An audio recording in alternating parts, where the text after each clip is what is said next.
دیکھو اللہ تمہیں یہاں تک اس لیے نہیں لایا تاکہ تم مایوس ہو کر ہمت ہار جاؤ۔ تمہیں کیا لگتا ہے کہ تم آج جہاں ہو وہاں بے وجہ ہو؟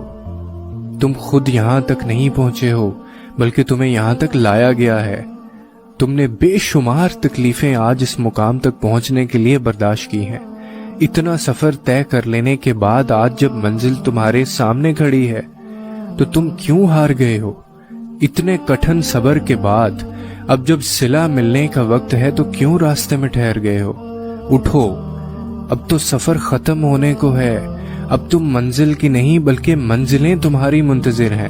اب تمہیں معجزوں کا نہیں بلکہ معجزوں کو تمہارا انتظار ہے۔ اب کن تمہاری ایک آخری دعا کا ارادہ باندھے ہوئے ہے کہ یہاں تم مانگو اور وہاں تمہیں منہ سے نکلی پہلی فریاد پر نواز دیا جائے۔ اب صبر کے زمانے گزر گئے، اب صبر کے زمانے گزر گئے ہیں، اب صلے ملنے کا وقت ہے۔ اب بات سسکنے کی نہیں رہی، اب قبولیت کا وقت ہے۔ اب مسافتیں ختم ہونے کو ہیں، اب آنسوؤں کے مسکراہٹوں میں بدلنے کا وقت ہے۔ کسی اور کا نہیں، اب یہ تمہارا وقت ہے۔ ہزاروں مایوس لوگوں میں سے اگر اس نے تمہیں دعا کی توفیق دی ہے تو پھر وہ کیسے تمہاری دعا کو رد کر سکتا ہے؟